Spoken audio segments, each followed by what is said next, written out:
Legal, minha gente, estamos chegando com mais um programa Bate-Papo Brasil, agradecendo muito a sua sempre importante companhia.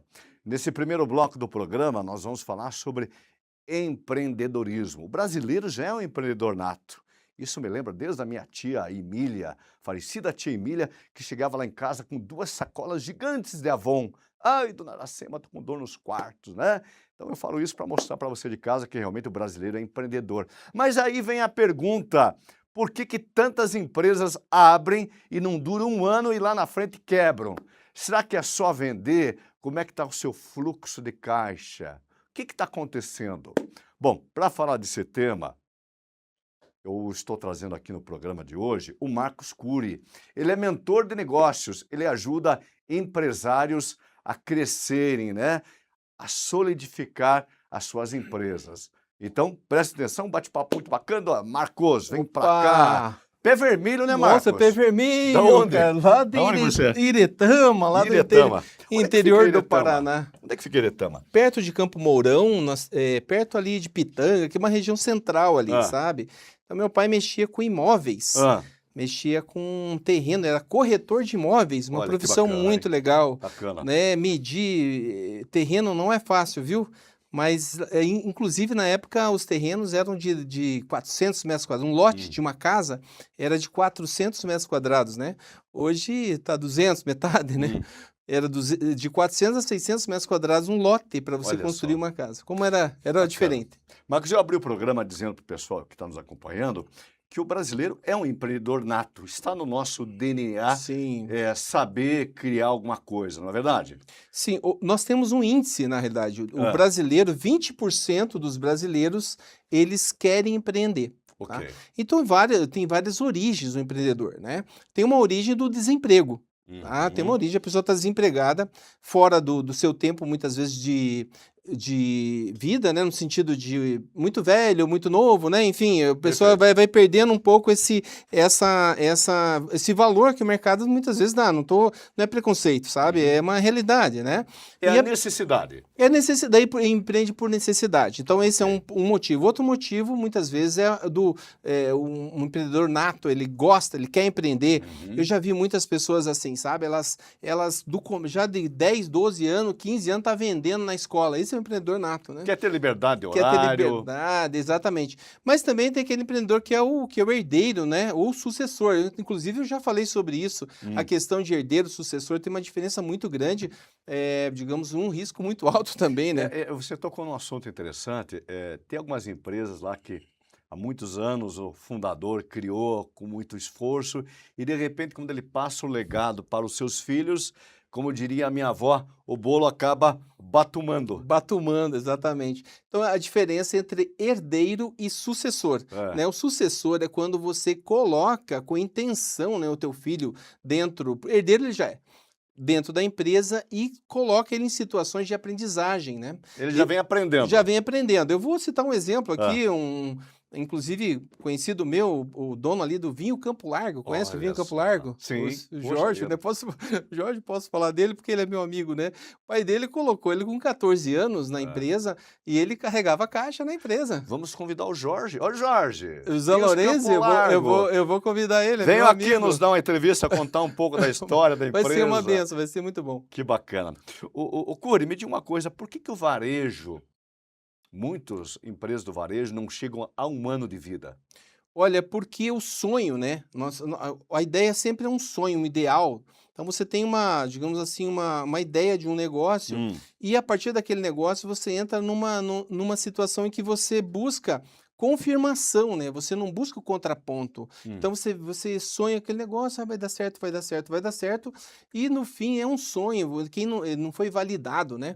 Então as pessoas muitas vezes elas não validam com o mercado. Então precisa do contraponto ali, a pesquisa, a análise de mercado, que isso ajuda a consolidar a ideia. Ou seja, a pessoa tem o sonho, tem a ideia, tem o dinheiro, capital de giro, mas não tem o planejamento e o conhecimento. O conhecimento, exatamente. Então a pessoa acaba sonhando demais. Então com esse sonho, é engraçado, a gente tem a parte cognitiva nossa, vai buscar pessoas que vão concordar com a gente. né? E por isso que daí dá aquela impressão que está tudo certo, né? E aí eu tenho uma importante informação é dividir entre conselho e palpite. Existe Hum. diferença. Tem pessoas que são conselheiros, né? Antigamente os reis tinham os conselheiros, pessoas sábias, Uhum. né? Que tinham experiência de vida, experiência em algumas áreas e aconselhavam o rei, né? Mas hoje, muitas vezes, a pessoa pega um palpite, o palpite vem de pessoas que gostam da gente, né? Minha mãe me amou sempre muito, me amou muito, então ela sempre incentivou a empreender.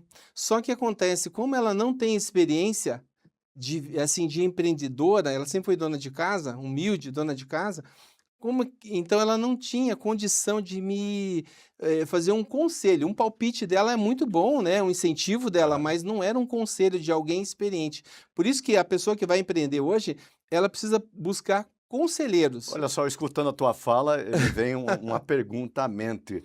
Tem Aham, pessoas que dizem: "Deixa comigo, eu entendo de tudo". E às vezes quem exatamente, é. entende de tudo, não entende muitas vezes de nada. De nada. Então é importante pedir, agora não conselho, mas uma informação de qualidade? Sem Com um dúvida. especialista? Então o que acontece? Geralmente a pessoa quer centralizar, ela tem medo de delegar, né? Hum. Acaba centralizando. E a centralização, ela impede a pessoa de crescer muitas vezes, né? E também eu acho até um pouco assim, limita a pessoa, porque todos nós temos uma janela, né? De Uhum. conhecimento. Então, essa janela do conhecimento, somada com a sua, eu consigo entender melhor como é que funciona tudo, entende? Se eu somo, olha que interessante, a minha janela aqui, ó, a tua aqui, ó, eu somo, vai dar esse tanto. Então, quando a pessoa centraliza muito, ela toma decisões e essas decisões são limitadas ao conhecimento dela. E tem um segundo ponto que é bem importante, foi feito um estudo nos juízes da tomada de decisão. Nós temos um racional, e esse racional é como se a gente tivesse um depósito de capacidade de tomar decisões. Quanto mais decisões você toma, menor fica o teu racional. Então, nesse estudo que foi feito com juízes, eles conseguiam assim ter as decisões ótimas era num período, né, do dia. A partir da tarde já começava a cansar a mente. Então, quando você toma muitas decisões, a probabilidade de você tomar decisões não coerentes é alta. Puxa vida, hein? É bem interessante essa parte de cognição, né. E às vezes a pessoa, o empre dizem que o empreendedor, o empresário é um ser solitário, É né? um ser solitário, é. E eu acho que muitas vezes ele não ter alguém para contar um pouco da sua experiência, dos seus medos, isso acaba sendo prejudicial, não é isso? Porque de repente numa conversa com outro profissional e até mesmo com outro empresário, eu estou falando agora da importância do network, ele pode de repente surgir, né, naquela conversa, dar aquele start. Exatamente. Então, a nossa vida, você que empreende hoje, né, você tem que tomar decisões todos os dias. Compro, vendo, Uhum. contrato, não contrato, amplio o negócio, ponho filiais, não coloco. Então, essas decisões são todos os dias. E quando você tem um conselheiro, alguém que tem experiência e formação ao teu lado, isso facilita muito, porque a soma das decisões certas, Uhum. né, vão construir sim aí uma coisa mais sólida. Então, para construir solidez em qualquer negócio, você necessariamente vai precisar de um conselheiro ao seu lado para poder ir consolidando, não a pessoa que só gosta de você e Uhum. fica querendo concordar com você. Tem que trazer o contraponto, tem que ser equilibrado isso daí. Marcos, o empresário tem que saber para onde quer ir, não é isso? Porque é aquele tal negócio, se você não sabe para onde você quer viajar, você acaba É, comprando passagem para qualquer lugar. para qualquer Então o lugar. empresário tem que ter uma meta, um objetivo? Tem que ter e o que é interessantíssima a sua pergunta, agradeço por isso. O empresário ele se renova. Uhum. O empresário, inclusive eu tenho uma palestra chamada Alma do Negócio, né. Alma do Negócio, em resumo, né, eu vou falar sobre isso, é o empresário. O empresário ele tem que estar animado segunda, terça, quarta, quinta, sexta, sábado, domingo, segunda, terça e assim por diante. E tem que estar sempre se renovando, porque um dos problemas dos fechamentos dos negócios é justamente isso, ele acaba perdendo a sensibilidade do movimento social, porque entenda, quando você monta um negócio, a tua ideia muitas vezes está perfeita. Só que com o passar do tempo, o mundo está mudando, as pessoas estão O mudando, mercado é o cíclico. mercado está entrando gente nova, outras pessoas estão saindo, mudou uma tecnologia nova e a pessoa continua naquela linha, Uhum. porque aquela linha vai fazer isso daqui sem que ela faça esforço nenhum. É um rio. Se você parar de nadar, você vai afundar. Marcos, pelo teu expertise como gestor de Aham. negócios, como mentor de negócios, qual o erro mais comum do empresário que está iniciando? Ou os erros mais É, comuns? eu tenho um que me chama muita atenção, sabe, que eu acabo me preocupando bastante e é Hum, muito evidente isso, sabe, é a localização, tá. Isso daí é muito comum, mas é muito comum, você não acredita como o empresário que está lá com 100, 200, 300, 500 mil, abre um negócio fora digamos, numa região que não tem nada a ver com o cliente Poxa que ele vida. busca. E ali é um investimento que ele colocou bastante dinheiro e não vai trazer com absoluta certeza o retorno, a menos que ele faça muito esforço para trazer o cliente que não está ali. Porque entenda, se a gente olhar de cima a cidade, você vai Uhum. perceber, existe grupos de pessoas em cada região. E se você não entender isso, você coloca um ponto que muitas vezes é mais barato, digamos assim, ou bem localizado, que você acha que é bem localizado, mas ele está fora do eixo ali do teu E, cliente.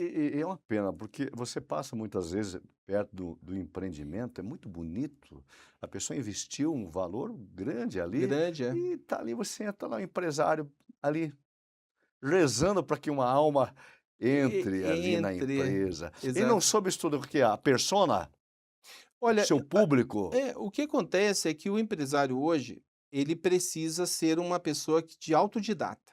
Ok. Ele precisa estudar sobre, perfil de público-alvo, ele precisa analisar bem o mercado, né, é um painel.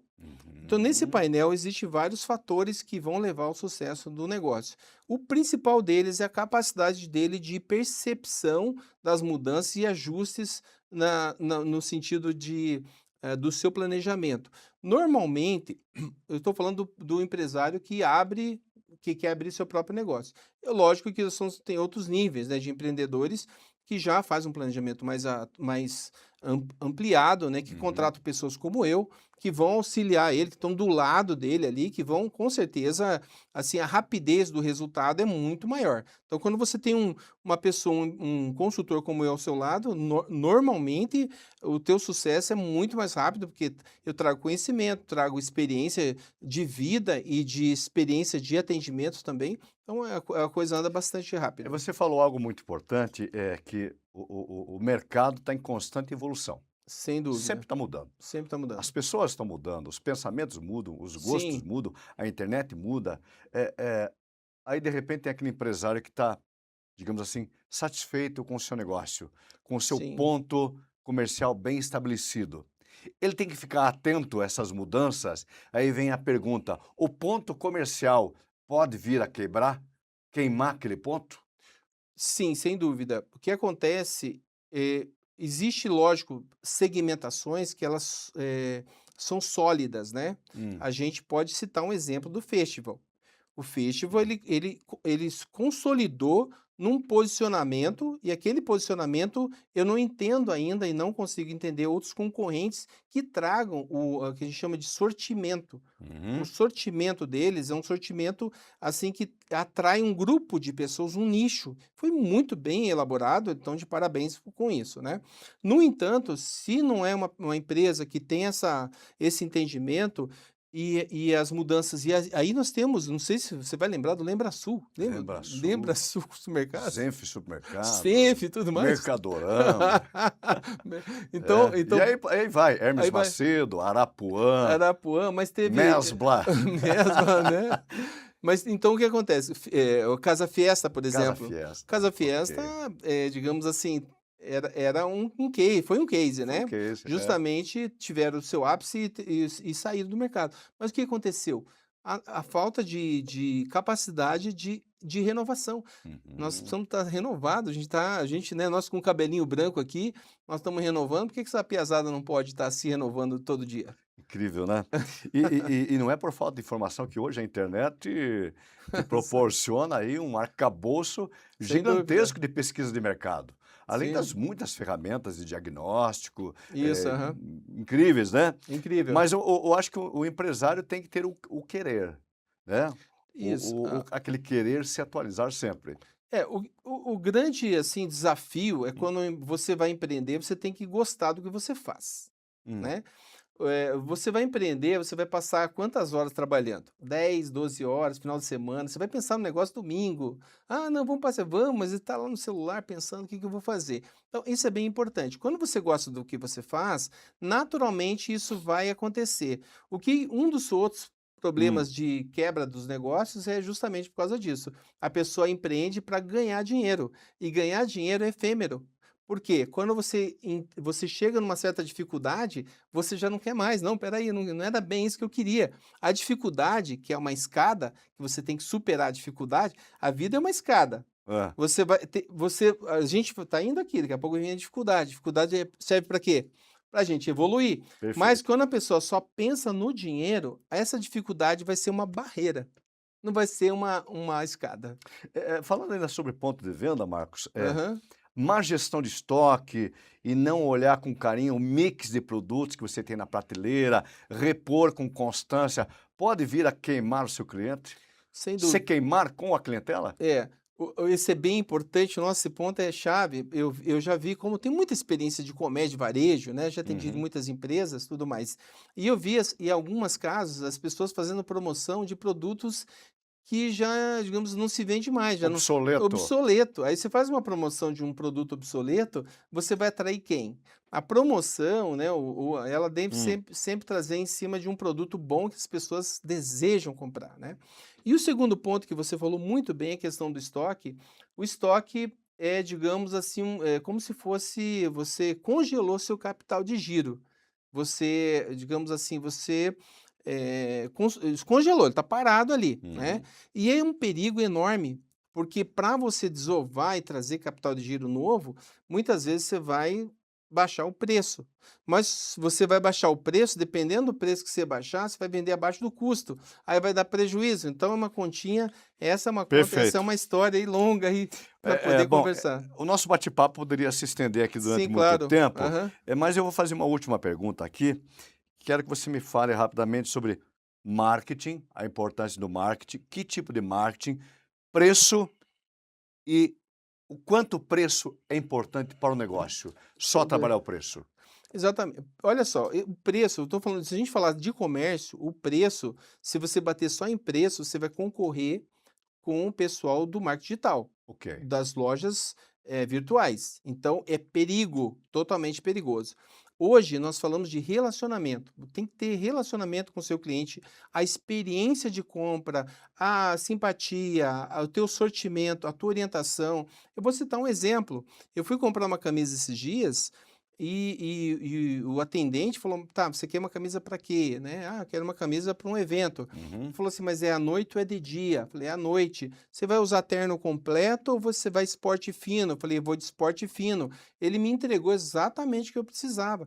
Então, ao invés de ficar comprando camisa na internet, quando eu tenho um evento, alguma coisa, eu corro para lá, porque eu sei que a pessoa vai me orientar, ela vai me dar um Perfeito. suporte, é muito diferente Ou isso. seja, pela tua fala, dá para entender que investir em treinamento da equipe não é um gasto, é um investimento. É um Porque investimento. ele, Aham. a equipe é a linha de frente do empresário. E muitas vezes ele não pode estar lá a todo momento. Então, Aham. mas para ele delegar, ele tem que treinar bem a sua equipe. Que Exato. não, hoje não basta só vestir a camisa, tem que Sim, vestir e suar a camisa. sua Não é camisa. isso? Tem que ser o verdadeiro Muito funcionário bom. empreendedor. Exatamente. Nossa, fantástico.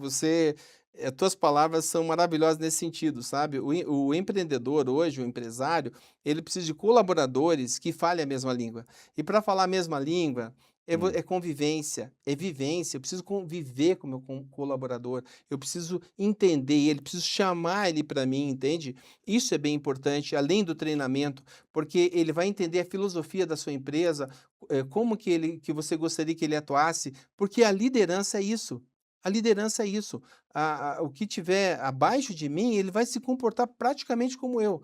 Então, para isso acontecer, eu preciso estar próximo deles, preciso ser um exemplo, né? Perfeito. Inside out, né? O exemplo que vai falar mais do que Bacana. a tua ordem ali e tudo mais. Gente, o Marcos desenvolveu uma técnica, um método, né? É o Qual é o nome do método. método? É MIG, Mig. Método Integrado de Gestão. Mas então eu vou deixar agora aqui um gostinho de quero mais.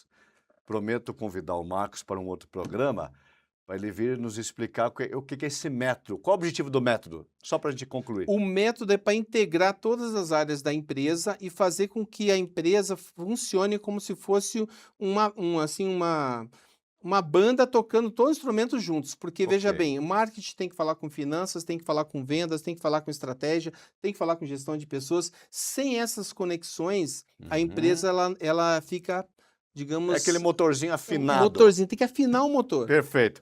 Então aqui na tela está Marcos Cury, mentor de negócios.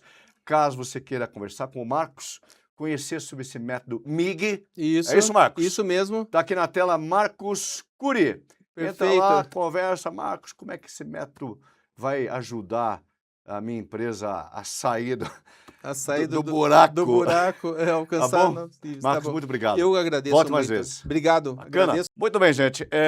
Vamos encerrar esse bloco chamando o quadro agora Mente em Equilíbrio, que é apresentado pela psicóloga doutora Bernadette Lauter. Como é importante hoje, nós mantemos aqui a nossa cuca bem equilibrada. Inteligência emocional é a base do negócio. Vinheta na tela. Fala aí, doutora Bernadette Lauter. Olá, telespectadores do programa Bate-Papo Brasil. Eu sou Bernadette Lauter, psicóloga clínica, e este é o Mente em Equilíbrio. Me diz uma coisa, quantas decisões você já adiou com medo de errar? Quantas vezes você pensou tanto, analisou tanto, que no final não fez nada? Talvez você até diga para si mesmo que ainda não é o momento, que precisa pensar um pouco mais, mas no fundo você sabe que não é falta de tempo, não é falta de capacidade, é sim medo de errar. E é sobre isso que vamos falar no dia de hoje.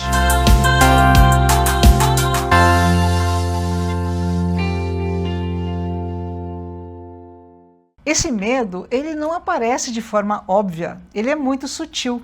Às vezes ele vem disfarçado de perfeccionismo, de responsabilidade, ou até de eu só quero fazer direito. Mas na prática ele te paralisa. Você começa algo e trava, pensa em mudar e recua, recebe uma oportunidade e duvida. E aí entra aquele diálogo interno, e se eu não der conta? E se eu fizer errado? E se as pessoas perceberem? E quanto mais você tem tanta certeza, menos você consegue agir. E como consequência, que é silenciosa, você começa a se sentir travado. A vida anda, as pessoas se movimentam e você fica ali, pensando, planejando, esperando o momento perfeito. Só que esse momento perfeito não chega. E aí, aos poucos, começa a surgir a frustração, a sensação de estar ficando para trás, de não estar vivendo o que poderia. Tem uma frase que eu gosto muito que fala que evitar o erro não te protege da dor, só muda o tipo da dor. Porque existe a dor de tentar e errar e existe também a dor de não tentar. Então, deixa eu te falar algo importante. Não é o erro que te paralisa, é a ideia do erro. É o que você imagina que vai acontecer se você errar. Então, pensa aqui comigo, de onde é que vem esse medo? Muitas vezes ele começa lá atrás, em alguma experiência do passado, onde errar teve um peso muito grande para você, onde talvez você tenha sido muito cobrado, onde talvez você tenha sido muito criticado, talvez aprendeu que errar era sinônimo de fracasso. E aí hoje, mesmo sendo um adulto, mesmo tendo capacidade, aquela sensação continua aí dentro de você, como se errar fosse algo perigoso. Só que existe um problema nisso. Quando você tenta evitar o erro o tempo todo, você começa a evitar a vida também. Na TCC, a gente observa que este medo vem de pensamentos automáticos, pensamentos que surgem de uma forma muito rápida e que você nem questiona. Pensamentos do tipo, se eu errar vai ser um desastre, mas eu não posso falhar, eu preciso acertar de primeira. Só que esses pensamentos, eles não são fatos, eles são apenas interpretações, e muitas vezes interpretações completamente distorcidas. Porque na prática, errar não é o fim. Errar é parte do processo de aprender, de ajustar, de crescer. E isso se conecta muito com a ansiedade. Hoje, segundo a Organização Mundial da Saúde, cerca de 9,3% dos brasileiros sofrem com transtornos de ansiedade. E uma das características mais comuns da ansiedade é justamente essa: tentar prever tudo, tentar controlar tudo, evitar qualquer possibilidade de erro. Mas a vida não funciona assim. Mas então, o que é que dá para fazer? Bom, primeiro, começar a perceber quando esse medo aparece e dar um nome para isso. Isso é, eu estou sentindo mesmo medo de errar. Segundo passo é questionar esses pensamentos. Quando vier e se der errado, você pode incluir, e se não der? E se eu aprender? E se eu lidar com isso melhor do que eu imagino?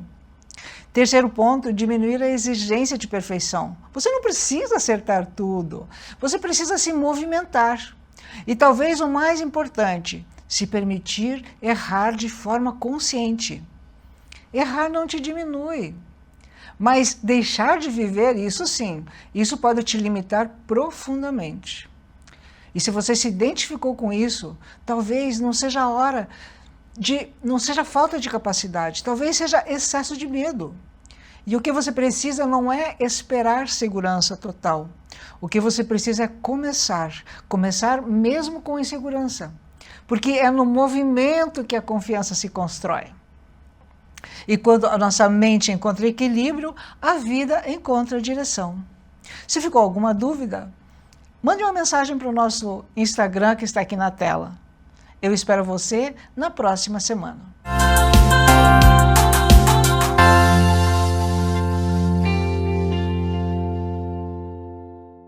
Vou chamar o intervalo comercial, gente. Em 1 minuto nós estamos de volta.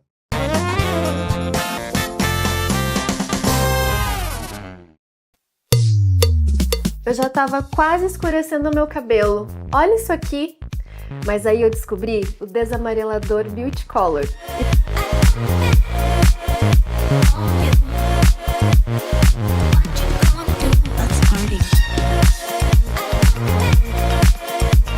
Olha isso! Meu loiro tá perfeito. E isso tudo em apenas 10 minutos. Eu tô apaixonada. Melhor, só existe uma. E a melhor EAD do Brasil é a Uninter. Há quase 30 anos, investimos como ninguém em educação à distância. Com laboratórios reais para aulas práticas de verdade. E uma inovadora plataforma digital para interação direta dos professores com os alunos. Muita gente fala, mas só a Uninter prova. A melhor EAD do Brasil é a Uninter.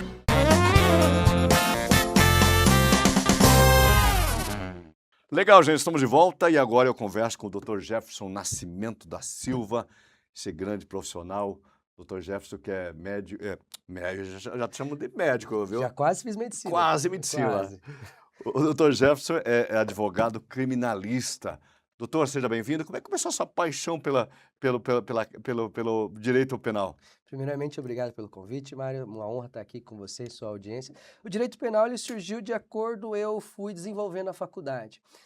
Conforme passaram os períodos, eu vi que eu nasci para isso. É mais como fosse vocação mesmo. Então, eu, desde criança, claro, se a gente for puxar a história, dizem que todo advogado passou por uma injustiça em sua vida. Uhum. E eu, quando criança, presenciei algumas com alguns amigos que eu não gostei.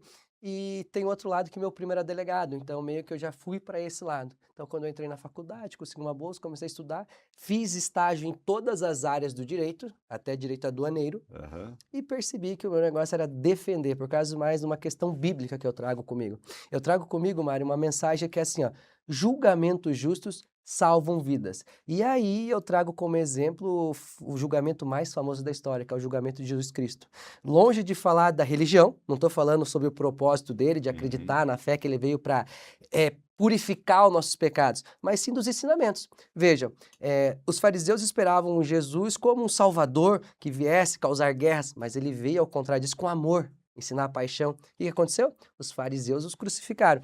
E eu digo que sem advogado, até Jesus foi condenado. Então, tirando toda a religião, eu sempre falo, se a gente extrair o julgamento de Jesus, é impossível alguém dizer que foi justo. Não tinha crime, não tinha prova, e mesmo assim ele foi condenado. Então, sem falar de religião, eu só trago essa história como ensinamento de vida, que nós devemos proteger as pessoas para que inocentes não sejam julgados e crucificados como Jesus. Eu ouvindo a tua fala, doutor Jefferson, eu fico imaginando se no Brasil nós tivéssemos a pena de morte, seria algo muito complicado. Porque a Sim. gente sabe que tem inocentes, até hoje, pessoas inocentes que estão presas. Porque a justiça é demorada, existe muito no Brasil a questão de homônimos e coisas que você, como advogado criminalista, sabe muito bem. Agora, você fica imaginando se tivéssemos o crime, a pena de morte no Brasil, seria algo horrível, né? Você tirar a vida de alguém e depois de alguns anos descobrir que aquela pessoa era inocente. Essa pergunta ela é brilhante, até porque muitas pessoas, até mesmo no nosso parlamento, estão brigando para diminuir a maioridade penal para 16 anos. Uhum. É um outro assunto, né? Você está falando da pena de morte, Perfeito. mas mesmo assim há uma busca de que endurecer a pena. E muitas pessoas acreditam que a pena de morte seria ia solucionar as causas. Mas veja bem, se pesquisar no Google aí, vocês vão ver que tem pessoas que são acusadas, são mortas dentro da cadeia e depois descobre que era inocente. Por quê? Infelizmente, criança, homem, mulher, mente. E por raiva, existem denúncias falsas. Nós permitimos uma pena de morte é assinar um atestado que nós vamos matar inocentes, como eu acabei de falar. Nós temos um julgamento histórico de Jesus que era inocente e foi crucificado. Aqui no Brasil, nós temos o maior índice de reconhecimento de pessoas erradas, Mário. Você sabia disso? O nosso processo penal traz um critério, um procedimento para reconhecer pessoas, para fazer o retrato, para fazer o reconhecimento. E no Brasil é o maior índice de reconhecimento errado. E isso ainda é uma das principais causas de anular processo. A pessoa fica 5, 10 anos preso, aparece um advogado técnico lá, igual esse que você fala, e mostra que o reconhecimento foi errado e anula. Mas nós temos reconhecimento errado, nós temos acusações falsas, nós temos muitas coisas que é muito arriscado para a gente decretar uma pena de morte. Porque, como você disse, pode vir mais para frente descobrir que era inocente e quem vai devolver a vida dele? Pois é. Doutor Jefferson, nós temos um código penal um tanto quanto antigo no Brasil, né? 41. 41. Isso aí, de repente, não corrobora para tantos erros e tanta demora na resolução das demandas judiciais. E eu já emendo uma pergunta, por que no Brasil a acusação é tão difícil? Vamos lá, excelente. Vamos desdobrar a sua pergunta em um raciocínio para ficar fácil. Primeiro, o código é antigo, por isso que antigamente bigamia era crime, hoje já não é mais. Exemplo, existem crimes que anteriormente era tido como um erro judicial, um erro que devia ser punido com pena e hoje não mais. Então, conforme a sociedade evolui, os crimes vão ficando mais ultrapassados. Nós temos aqui, para dar exemplo, para você ver, lesão corporal é crime. Mas fazer tatuagem, entrar num ringue é permitido pela adequação social. Hoje em dia, por exemplo, está muito nessa moda de tigrinho, mas muita gente joga. Então eu não acho impossível deixar de ser uma infração penal com o passar do tempo se recolher os devidos impostos. Perfeito. Veja, o processo penal pune de acordo com a época que nós estamos, certo? Então, assim, falar sobre a idade do Código Penal, nós temos que ver conforme a época nós estamos. O outro ponto, por que acusar é tão difícil? Aqui, Mário, eu peço máxima vênia, que no direito permitir discordar de você, porque, na verdade, não é difícil. Acusar é muito fácil. E eu vou usar de volta o julgamento, eu gosto de dar de exemplo. Veja, não tinha prova nenhuma, crime nenhum e foi condenado. E assim existe ainda hoje. Eu sou advogado, também tribuno, defendo muito o tribunal do júri. E quantos casos eles me chamam para ir para o plenário, sabe? Só para fazer um adendo, caso não saibam, o Tribunal do Júri julga os crimes dolosos e tentado contra a vida. E é dividido em duas fases. A primeira, o juiz vê se tem elementos de prova e se aquela pessoa pode ter praticado o crime. E então joga ele para ser julgado na segunda fase diante de 7 pessoas, que a gente chama de Tribunal do Júri. E muitas vezes eu sou contratado para essa fase. Quando eu chego lá, o processo parece um absurdo, porque dá para ver que aquela pessoa é inocente, mas ele está lá. Hoje, o senhor me disse que está fazendo direito, né?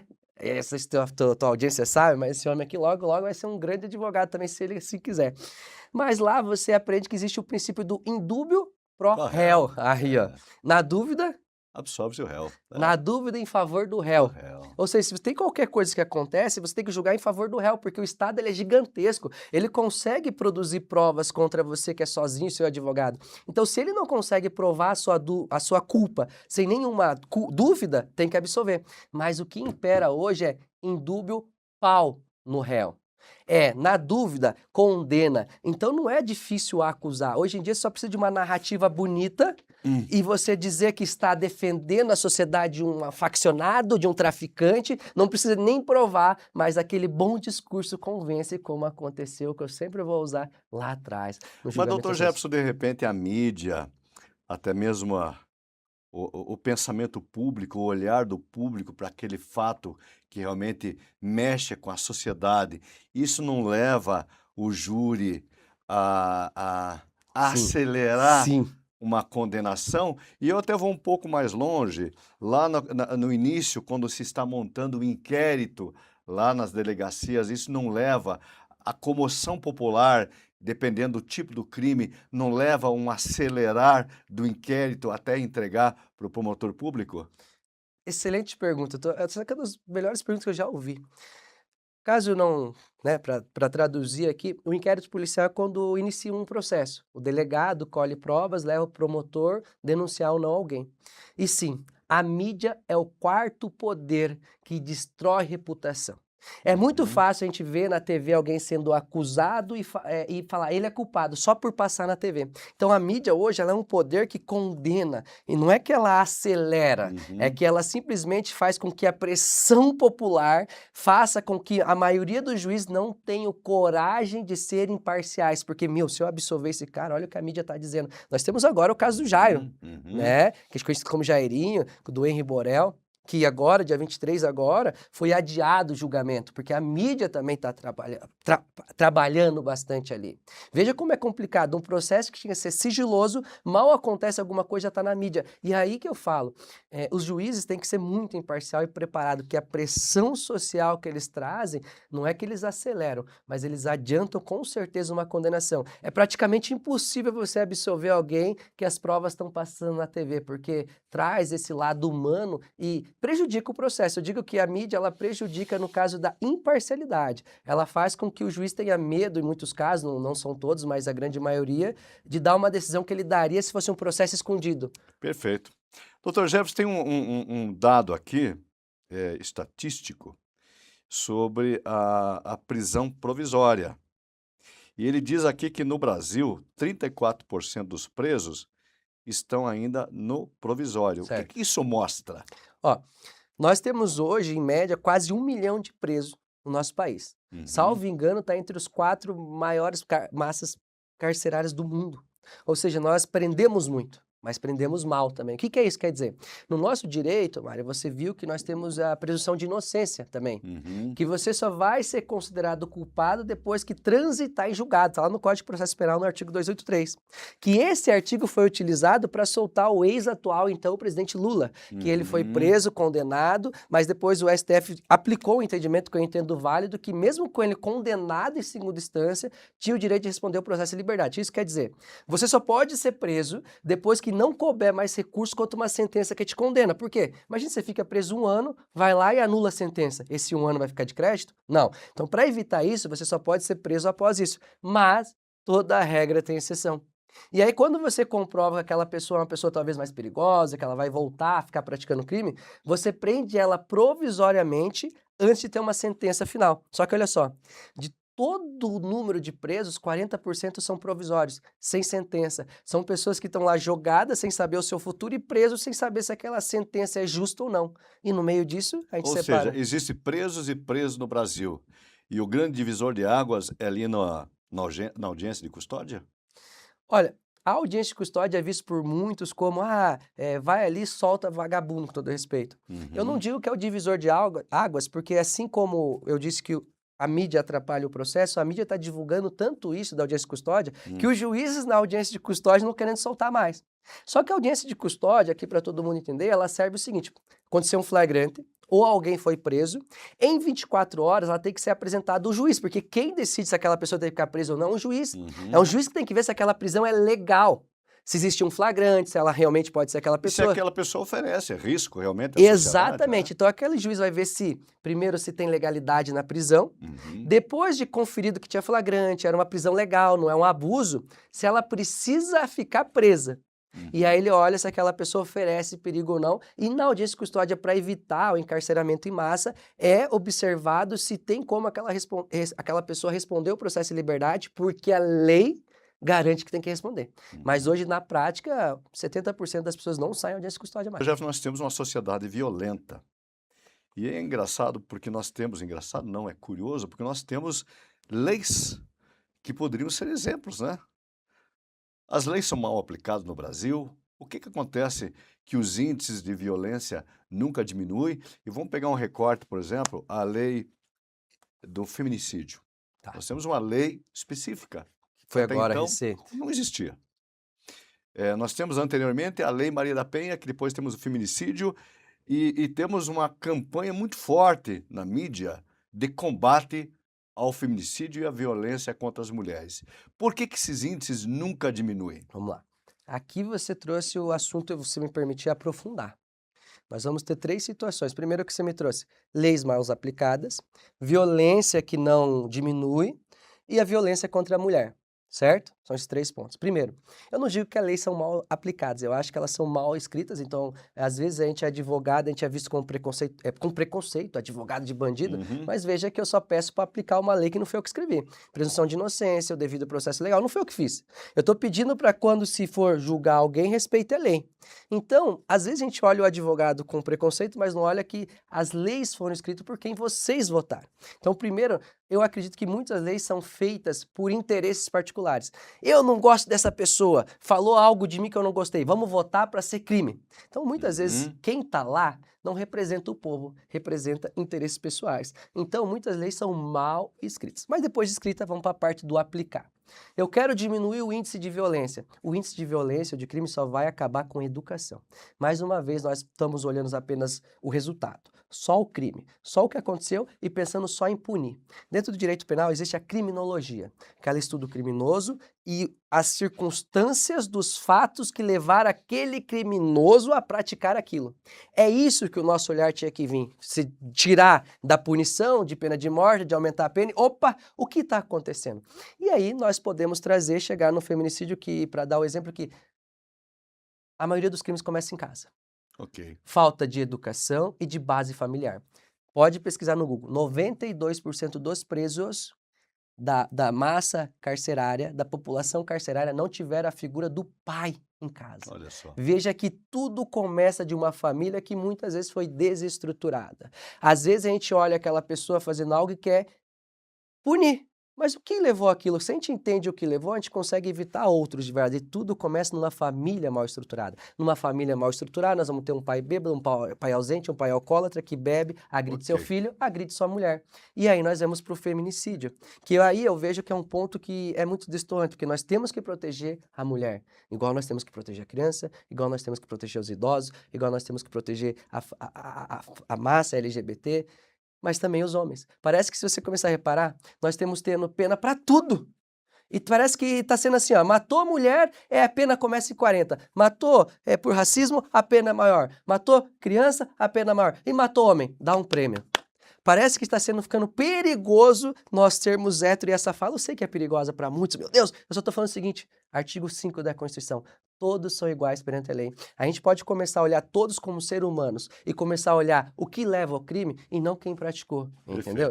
É que não falei, se a gente for entrar, vou aprofundar muito, espero que ninguém entenda esse corte como errado, mas o que eu quero dizer é o seguinte, nós só vamos combater o crime com a educação e família estruturada. Não precisa ser homem, mulher, pai, eu estou dizendo família estruturada, é aqueles que são seus próximos, seus amigos, dê amor, dê acolhimento, porque às vezes uma boa conversa, uma boa companhia, evitava aquele cara de sair, atropelar alguém, evitava aquela pessoa... E bons exemplos, né?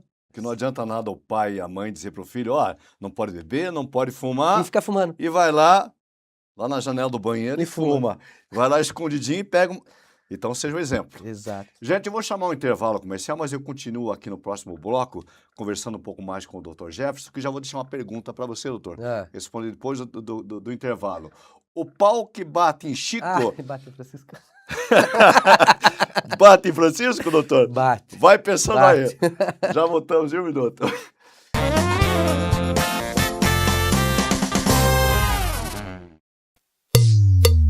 Eu já tava quase escurecendo o meu cabelo. Olha isso aqui! Mas aí eu descobri o desamarelador Beauty Color.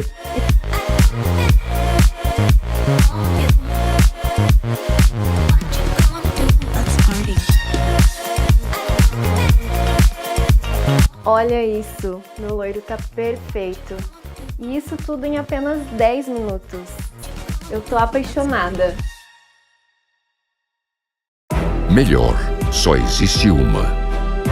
E a melhor EAD do Brasil é a Uninter. Há quase 30 anos, investimos como ninguém em educação à distância. Com laboratórios reais para aulas práticas de verdade. E uma inovadora plataforma digital para interação direta dos professores com os alunos. Muita gente fala, mas só a Uninter prova. A melhor EAD do Brasil é a Uninter.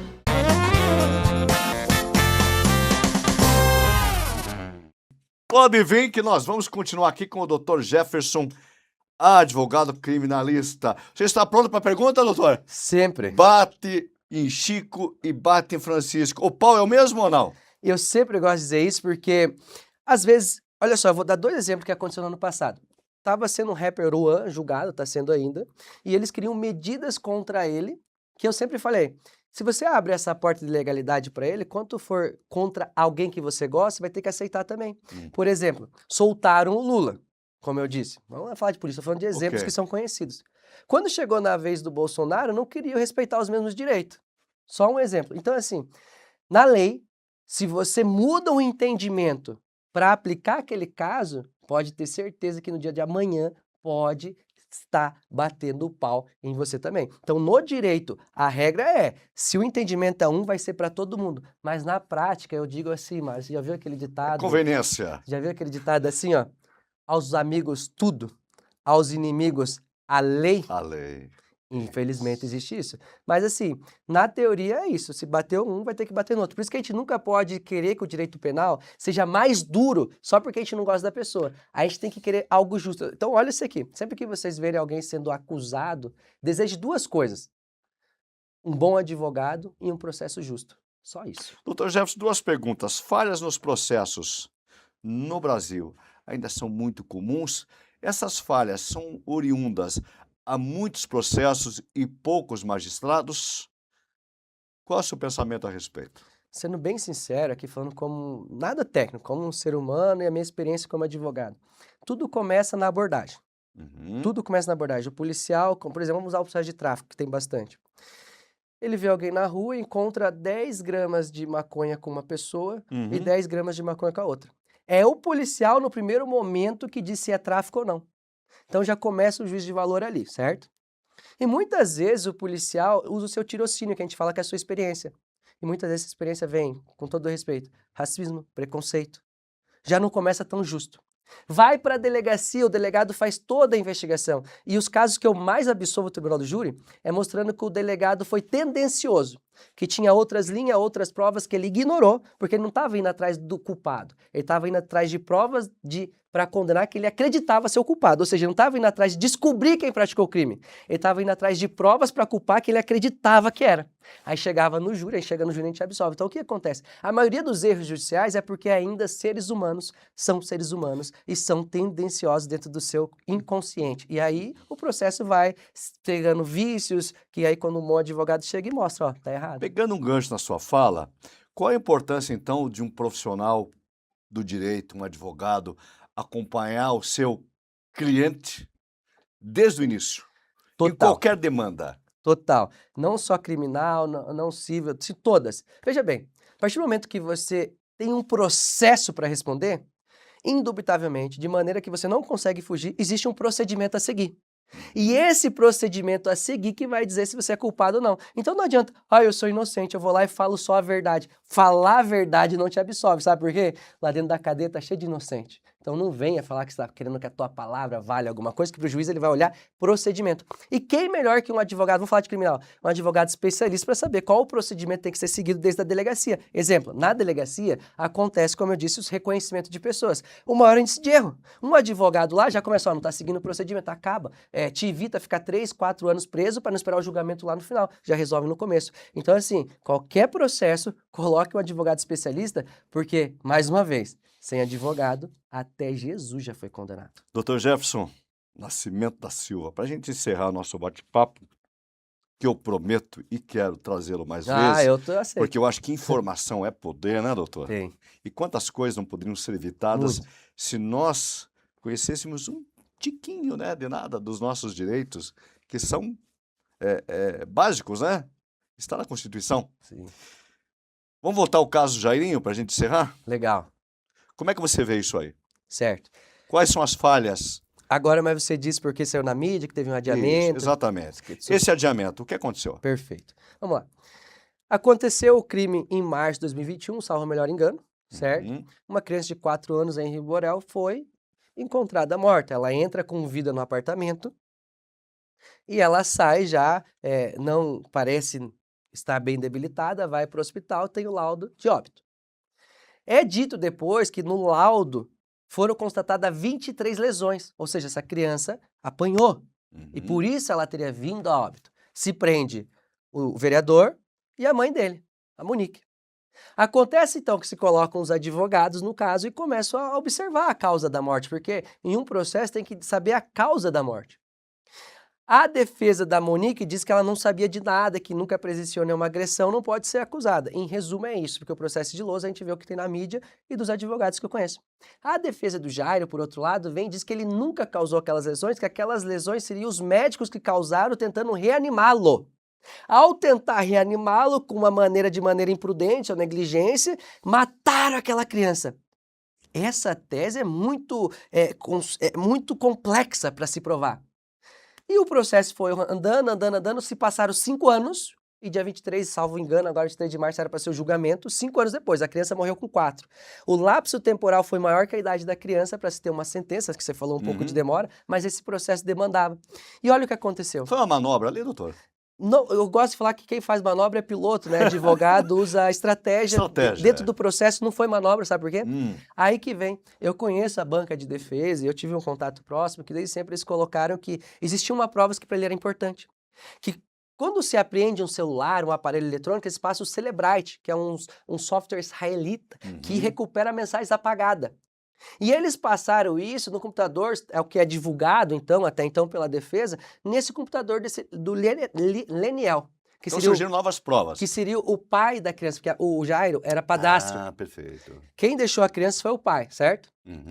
E diz que, dentro daquelas provas que encontraram pelo sistema, tinha ele combinando com a perita, salvo o melhor engano, para manipular aquele laudo. Puxa vida. Que aquele laudo foi manipulado. Então, essa prova para eles é muito importante. O processo e aí, ficou contaminado?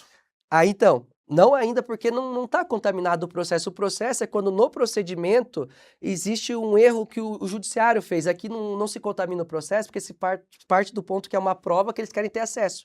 O procedimento está ok. E dentro do procedimento eles escolheram uma prova. É uma questão de disponibilidade de prova para a defesa. Não sei se você viu lá que na defesa do Bolsonaro disse que tinha milhões de terabytes que era difícil acessar. Sim, sim. E o advogado tem que acessar todas as provas. E aí, por coincidência, não querem dar esse acesso integral das provas para a defesa. Falaram assim, não, veja essas mensagens só. Não, eu quero tudo. Não, mas não precisa de tudo, só essa. Calma aí. É a defesa que decide o que é importante. A defesa tem que ter acesso a tudo. Aí vamos lá. Como é que eu vou defender o meu cliente se eu não tive acesso à prova que eu entenda mais importante? Porque o que a defesa está dizendo é: existiu manipulação do laudo e a comprovação está nessa mensagem. Aí eles estão negando o acesso à mensagem? Então eu acho que aquilo ali não foi uma manobra, a juíza colocou como um ato ilegal, mas eu acho que foi um ato totalmente necessário para a defesa. Pois como é que ele vai falar da tese dele se a principal prova que já está sob o juízo, já está com o juiz, Já tá com juiz, por que não me dá ela inteira? Então eles disseram que enquanto não tiver a prova inteira, eles não podem fazer o julgamento, que eu Maravilha. entendo que é o pertinente. Maravilha. Eu gostei muito de falar contigo, Jefferson. Você que é da ótimo. onde? Você é curitibano? Curitibano. Curitibano. Volte mais vezes. Me chama. Eu acho que informação é poder, tá Tem bom? bastante coisa. Mano. Por enquanto eu vou colocar na tela, se você gostou de conhecer esse ilustre advogado criminalista, Dr. Jefferson Nascimento da Silva.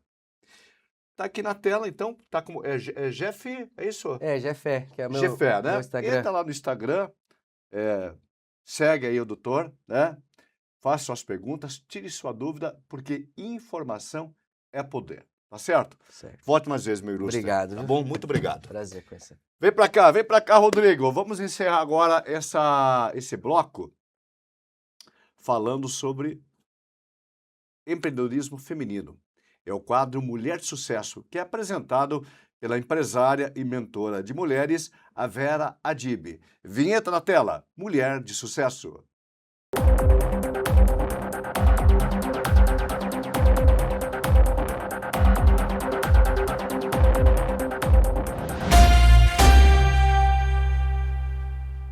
Olá, seja muito bem-vinda ao nosso quadro Mulher de Sucesso, um local de inspiração, autoconhecimento e empreendedorismo.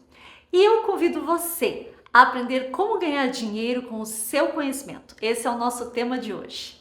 É muito comum a gente escutar muitas histórias, principalmente dentro da família, como essa da Helena, uma aluna minha.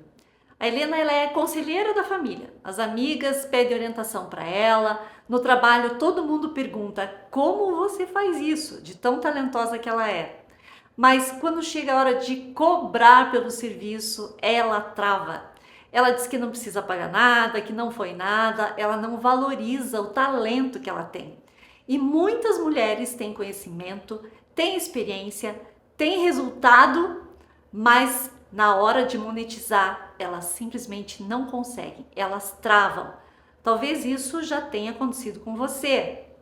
E não é por falta de capacidade da mulher. Nós estamos vivendo o que os especialistas chamam de economia do conhecimento.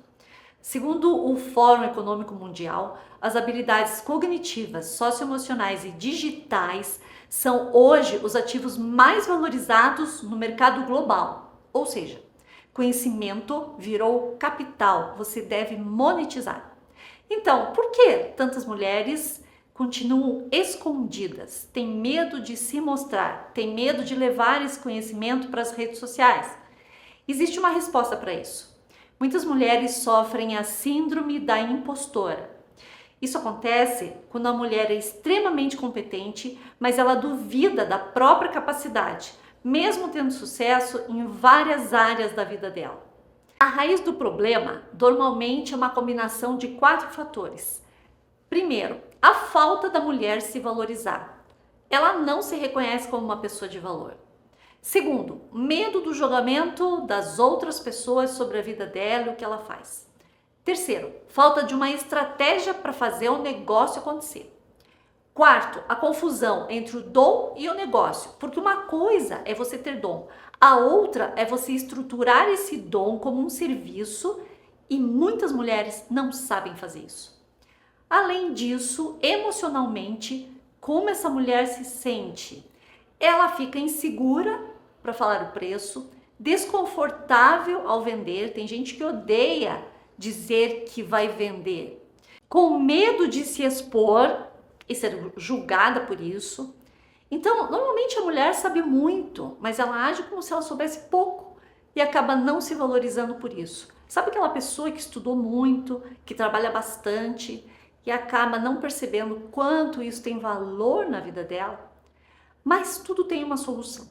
Eu sou empresária, mentora, especialista em psicologia positiva e neurociência. E eu quero trazer para você 5 passos que fazem toda a diferença na sua vida.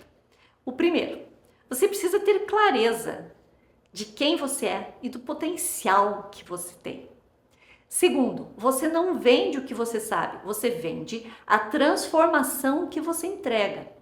Não é sou psicóloga, eu ajudo mulheres a reconstruírem a autoestima após o divórcio. Percebe a diferença? Segundo, definição do público. Quem você quer ajudar? Sem essa definição muito clara do nicho, você não ganha autoridade, que é algo muito relevante nesse mercado. O terceiro é a estrutura da oferta. Então, quando você pensa que o teu conhecimento pode virar uma consultoria, uma mentoria, cursos, treinamentos, algum trabalho que você pode fazer na rede social, como um workshop, tudo isso pode fazer com que você monetize esse conhecimento que você tem. Que conhecimento sem uma estratégia vira hobby. Você não ganha nada com ele, mas com estratégia ele vira um negócio. E como profissional, eu ajudo a mulher a ganhar dinheiro com o seu conhecimento. Como? Ela aprende a estruturar um modelo de negócio. Ela vai aprender a como se posicionar melhor. Ela também vai aprender a desenvolver segurança para conseguir cobrar aquilo que ela realmente merece. Se você quer ajuda para saber como se posicionar, aponte a câmera do celular para o QR Code nessa tela e me mande uma mensagem com a palavra ajuda e eu vou te mandar um exercício prático. Mulher de sucesso, você merece mais. Acompanhe o nosso próximo encontro e nós vamos falar sobre conteúdos que realmente são transformadores. Eu espero você, um beijo e até lá!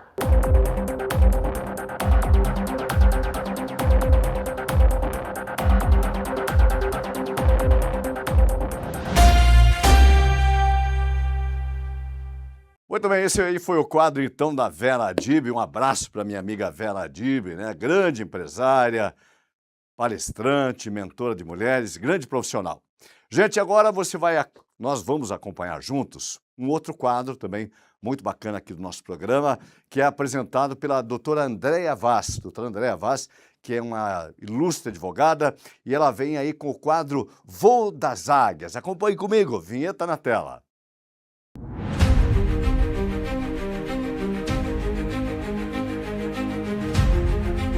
Olá, Mário! Estamos aqui com a visão da águia novamente para tratarmos de assuntos espinhosos e hoje o assunto é o labirinto do vínculo empregatício e a falsa economia. Estou falando daquele tema polêmico do STF que é a pejotização. Isso mesmo, meus amigos e minhas amigas. Uma pejotização mal feita se transforma num calo para o empregador e, claro, um grande problema no âmbito financeiro das empresas. Isso mesmo. Muitos empresários, eles acham que estão economizando ao contratar uma PJ, mas não sabem o risco que correm. Isso mesmo. E recentemente eu recebi um empresário, ele me disse: doutora, agora a pejotização foi liberada pelo STF. Isso não é verdade.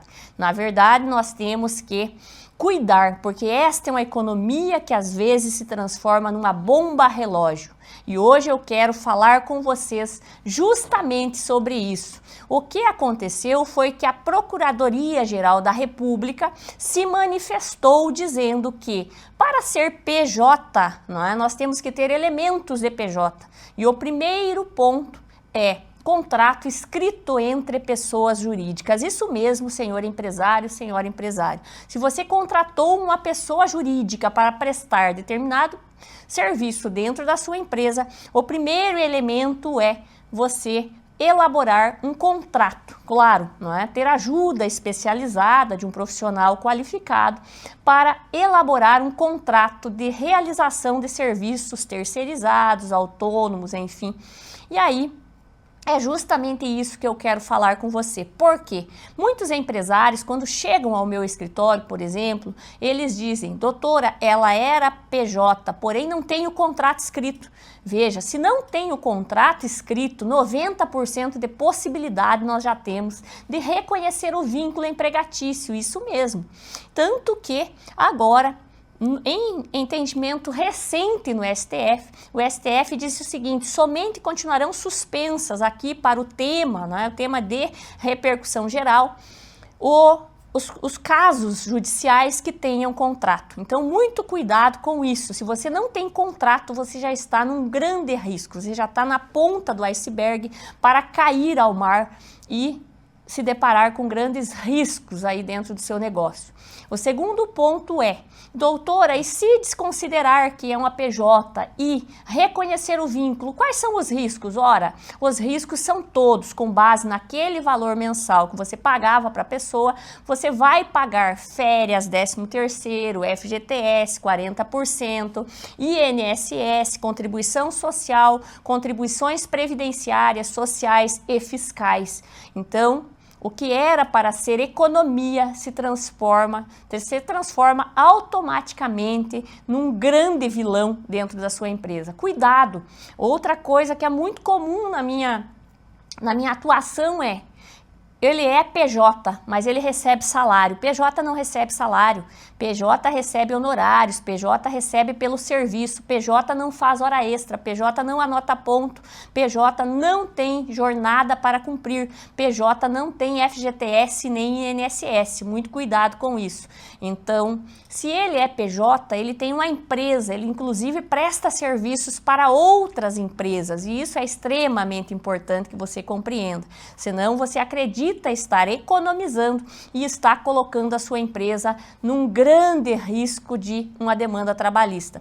E o STF, ele tende a reconhecer que, se não houverem os requisitos para a relação de emprego, não é, qual seja a habitualidade, remuneração, subordinação, entre os requisitos ali do artigo 3º, será reconhecida a legalidade da pejotização. Porém, sem esses elementos e outros mais, será reconhecido o vínculo de emprego. Ou seja, posso terceirizar? Posso, porém com cuidados, não é? Sem impor ali os requisitos e os elementos da relação de emprego. E você, empresário, como está a sua pejotização aí dentro da sua empresa? Como você tem tratado essas relações de trabalho, emprego, estágio, pejotização? Está tudo formalizado? Porque senão você está diante de um iceberg de riscos e às vezes o preço é o fechamento da sua empresa. Muito cuidado com isso, muito cuidado com este tipo de armadilha dentro da sua empresa. E é por isso que você precisa aprender a empreender com segurança dentro do seu negócio. Afinal de contas, não é justo, não é adequado que você veja o seu legado morrendo por falta de cuidado. E para conhecer mais sobre o meu trabalho, acesse as minhas redes sociais, Doutora Andréa Vaz e Univaz Oficial. E no próximo episódio, nós vamos falar também de um tema extremamente importante, qual seja os equipamentos de proteção individual dentro da sua empresa. Como estão? Um grande abraço e até mais!